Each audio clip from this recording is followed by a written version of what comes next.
کچھ لوگوں نے مسجد کے لیے پلاٹ لیا، ابھی نماز نہیں شروع ہوئی، ان کا ارادہ یہ پلاٹ بیچ کے اور خریدیں گے، تو کیا یہ جائز ہے؟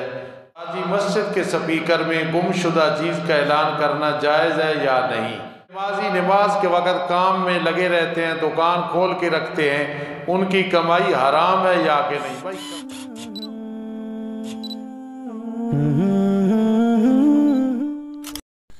Al-Faruqi media, only Islamic relations. ثواب عطا فرمائے، سب کہو آمین ثم آمین۔ کچھ لوگوں نے مسجد کے لیے پلاٹ لیا، ابھی نماز نہیں شروع ہوئی، ان کا ارادہ یہ پلاٹ بیچ کے اور خریدیں گے، تو کیا یہ جائز ہے؟ اگر وہاں نماز نہیں شروع ہوئی، ابھی وہ مسجد نہیں بنی، تو اس سے اگر کوئی بہتر جگہ ہے اس میں خیر ہے، اس پلاٹ کے بیچنے میں اور دوسرا پلاٹ لینے میں کوئی حرج نہیں ہے۔ استاد جی مسجد کے سپیکر میں گم شدہ چیز کا اعلان کرنا جائز ہے یا نہیں؟ اسی طرح نماز جنازہ کے لیے اعلان کرنا، تو بھائی نماز جنازہ کے لیے اعلان کرنا تو جائز ہے، وہ کرتے ہیں۔ گم شدہ چیز جو باہر گم ہو گئی اس کا اعلان نہیں کرنا، ہاں مسجد میں گم ہو گئی تو اس کا اعلان کرنا، یا کوئی مل گئی تو اس کا اعلان کرنا، یہ جائز ہے۔ اور خدا نخواستہ ایسے حالات ہوں کہ انسانی جان کا خطرہ ہو، پھر سپیکر کھول کے اگر کوئی اعلان کرتا ہے، وہ بھی اس سے مستثنیٰ ہے، وہ جائز ہے۔ عام حالات میں فلاں چیز گم ہو گئی، فلاں کا یہ مسئلہ ہو گیا، فلاں جگہ سیل لگی ہوئی ہے، سبزی آ گئی، یہ سخت گناہ ہے مسجد کے سپیکر استعمال نہیں کرنا۔ ایک اور سوال ہے کہ استاد جی آپ شب برات پہ دعا کیوں نہیں کراتے؟ بھائی میں نہ کراتا ہوں نہ کراؤں گا انشاءاللہ، کیونکہ شب برات کی جتنی فضیلتیں ہیں وہ اصل میں لیلۃ القدر کی ہیں، یہ لوگوں نے اپنی طرف سے بنائی ہوئی۔ ہم مضبوط لوگ ہیں، نہ یہاں ڈھیلی بات کرتے ہیں نہ کرنے دیتے ہیں۔ 15ویں رات کو عبادت کرنا، اپنی اکیلے قبرستان میں جانا، 15 کو روزہ رکھنا، یہ ہے، یہ ہم بھی کرتے ہیں، لوگوں کو بھی کہتے ہیں۔ لیکن یہ جتنی فضیلتیں لیلۃ القدر کی ہیں جی، اس میں بھی فرشتے آتے ہیں، یہ اور بڑے میں بریلویوں کو کیا کہوں، دوسروں کو کیا کہوں، کئی دیوبندی بھی ایسے کرتے ہیں، مسجدوں کے اندر بڑے بیانات ہوتے ہیں۔ اس لیے یہ نہیں ہے، نہ ہم دعا کرتے ہیں نہ یہ جلسہ کرتے ہیں، اس لیے کسی نے پوچھا تو وضاحت کرنی ضروری تھی۔ جو بے نمازی نماز کے وقت کام میں لگے رہتے ہیں، دکان کھول کے رکھتے ہیں، ان کی کمائی حرام ہے یا کہ نہیں؟ بھائی کمائی حرام نہیں ہے، یہ کام حرام ہے کہ نماز کا ٹائم وہ دکان بند نہ کرنا، یہ کاروبار حرام ہے۔ میں تحقیق کے ساتھ جواب دیتا ہوں، ایسے نہیں، اس کو میں حرام نہیں کہتا کہ اس کی کمائی حرام ہے، خنزیر ہے، یہ نہیں، کام حرام ہے اور اس میں برکت نہیں ہوگی۔ اللہ پاک ہدایت نصیب فرمائے۔ میری بہت قیمتی گھڑی گٹر میں گر گئی، 12 گھنٹے کے بعد نکالی تو وہ چل رہی تھی، تو کیا وہ صاف پانی سے دھو لینا کافی ہے یا کھول کر؟ اگر اس کے اندر وہ گٹر والی گندگی چلی گئی مثال کے طور پہ، پھر تو اندر پانی پہنچاؤ، صاف کرو، ورنہ نماز کے وقت وہ نہیں پہننی خاص کر کے۔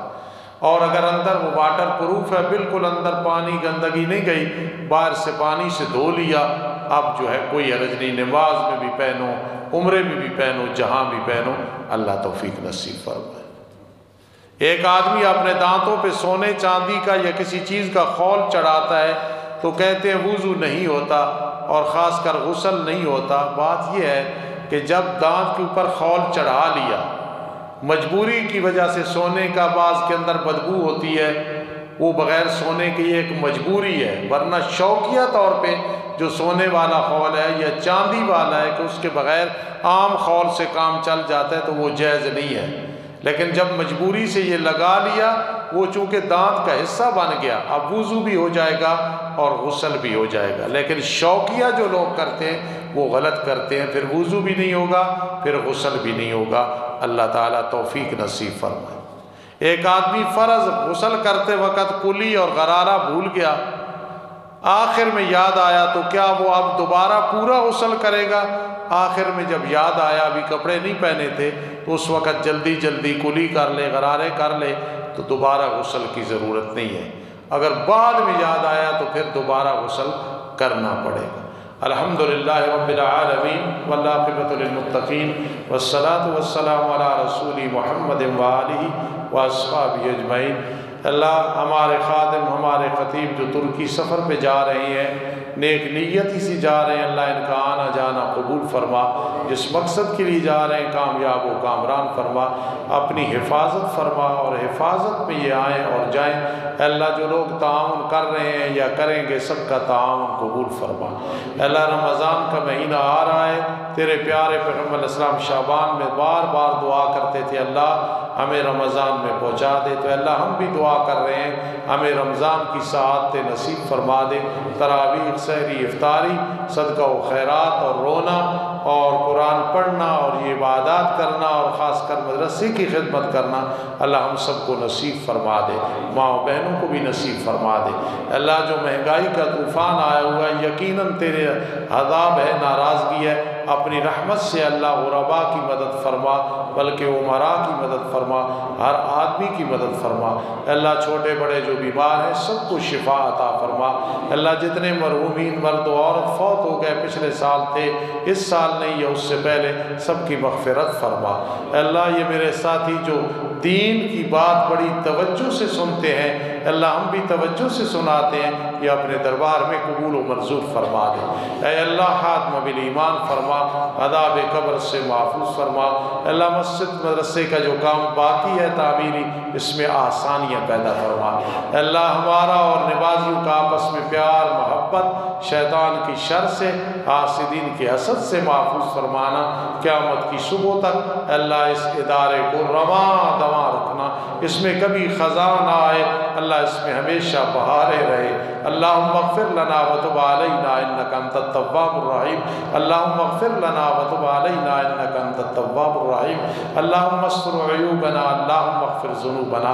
اللہ ہمارے صغیرہ کبیرہ گناہ معاف فرما دے، اللہ ہماری مشکلات کا حل فرما دے، اللہ ہم سب کو جو مقروض ہیں قرضے سے فارغ فرما دے، جو بیمار ہیں بیماریوں سے شفا عطا فرما دے، جن کے گھروں میں نا اتفاقی اللہ اتفاق اتحاد کی ہوائیں چلا دے، اللہ جن کے رشتے نہیں ہو رہے اپنی رحمت سے ان کے رشتے اللہ آسانی سے ہو جائیں، اللہ جن کی اولاد نہیں انہیں اولاد عطا فرما، جن کی اولاد نہیں انہیں اولاد عطا فرما۔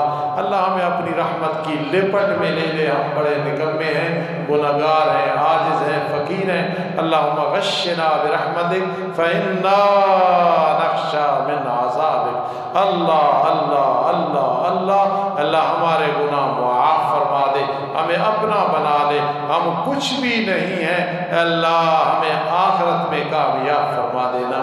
وصلی اللہ تعالی علی خیر خلقہ محمد وآلہ واصحابہ اجمعین برحمتک یا ارحم الراحمین۔ سبحان اللہ و بحمدہ۔